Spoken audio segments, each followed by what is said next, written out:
বিশ্ব ভালোবাসা দিবসের দিন বইমেলায় এসে বিপদেই পড়ে গেলাম। চারদিকে শুধু বসন্তের ছোঁয়া আর ভালোবাসার ছোঁয়া। চারদিকে শুধু কাপল আর কাপল দেখতেছি। আমি আর আপুই একমাত্র সিঙ্গেল। এতগুলো কাপলের ভিড়ে আমি আর আপুই হতভাগা, যার হাতে একটি ফুল কিনা দেওয়ার মতো মানুষ নেই। কি আর করবো, এখন আমরা এই বাস্তবটা নিয়েই ঘুরবো। আসসালামু আলাইকুম এভরিওয়ান, সবাই কেমন আছো? নিশ্চয়ই ভালো। আলহামদুলিল্লাহ আমি অনেক ভালো আছি। এই তো দেখতেই পারতেছো আমরা শাহবাগ চলে আসছি। এই শাহবাগ নামটা শুনলেই যেন গা শিউরে ওঠে। যার যা দাবি আছে চলে আসো তাড়াতাড়ি করে। আজকে ভালোবাসা দিবসের দিন তোমরা চলে আসো। এক দফা এক দাবি, গার্লফ্রেন্ড বয়ফ্রেন্ডের ব্রেকআপ চাই, গার্লফ্রেন্ড বয়ফ্রেন্ডের ব্রেকআপ চাই। তো শাহবাগ থেকে আমরা চলে যাচ্ছি বই মেলার উদ্দেশ্যে আমাদের পঙ্খিরাজ করে। এই দৃশ্যটা দেখতে আমার খুবই ভালো লাগতেছে। কত সুন্দর, চারপাশে শুধু বসন্তের ছোঁয়া। প্রথম ভাবছিলাম হেঁটেই যাব সুন্দর রাস্তাতে, কিন্তু কাপলদের ভিড়ে হাঁটাই যাচ্ছিল না। এই তো আমরা মেলায় প্রবেশ করতেছি, মেলায় চলে আসলাম। আমরা সেই দেখলাম চেকিং করতেছে।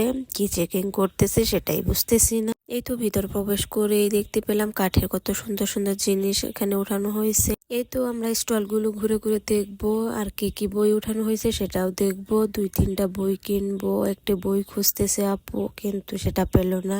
কি আর করার, এখন আমরা ঘুরবো আর দেখবো।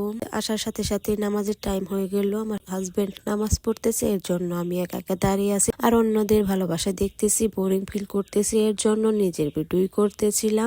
এই তো কিছুক্ষণ পর নামাজ শেষ হয়ে গেল। এখন আমরা স্টল গুলো আবারও ঘুরতেছিলাম। কাফিবাড়ির স্টলে চলে আসলাম আলোর ঠিকানায়, কিন্তু এসে দেখি স্টলটা বন্ধ আছে, কি কারণে জানি না। মেজর ডালিমের বইটা খুঁজতেছিলাম কিন্তু পাচ্ছিলাম না। অবশেষে পেয়ে গেলাম অন্য আরেকটা স্টলে। এই তো এখন আমি একটু পড়ে দেখতেছিলাম কেমন, এটা কি লেখা আছে। উমা হাসিনাকে নিয়ে দেখবি, ওইও বের হয়ে গেছে। এই তো আমি চলে আসলাম আরেকটা স্টলে। আমার ফাঁসি চাই বইটা নিয়ে নিলাম। এই তো এখন আমরা একটু হালকা পাতলা নাস্তা করব। খুব ক্ষুধা লাগছে, এর জন্য ফুচকা আইসক্রিম এগুলোই খাবো। এরপর আমরা বাহিরে যেয়ে অন্য কিছু খাবো। দিন যেগুলো বই নিষিদ্ধ ছিল সেগুলো আজকে বের হয়ে গেছে দেখলাম। আলোর ঠিকানায় আবারও চলে আসলাম। এসে দেখি প্রচুর ভিড় আছে, এখানে খোলা আছে স্টলটা। এই তো এখন আমরা চলে যাচ্ছি, খুব ক্ষুধা লাগছে, দেরি হয়ে যাচ্ছে, এর জন্য আমরা বাইরে চলে আসলাম। এখন আমরা ভাবতেছি মেট্রো রেলে যাবো নাকি। তো ভাবতে ভাবতে আমরা রিক্সায় উঠে পড়লাম। এখন আমরা চলে যাব সাভার। সাভার যে আমরা কাচ্চি ভাইয়ে চলে যাব কাচ্চি খেতে। এখানে এসে ভাবলাম কাচ্চি ভাই আসবো না সুলতান ডাইনে যাব, কিন্তু অবশেষে আমরা চলে আসলাম কাচ্চি ভাই কাচ্চি খেতে। আমরা যে সেট মেনুটা অর্ডার দিয়েছিলাম সেটার মধ্যে 3 পিস আলু ছিল, 6 পিস মাংস ছিল। এই তো দেখতে পারতেছো কয় পিস মাংস কয় পিস আলু ছিল।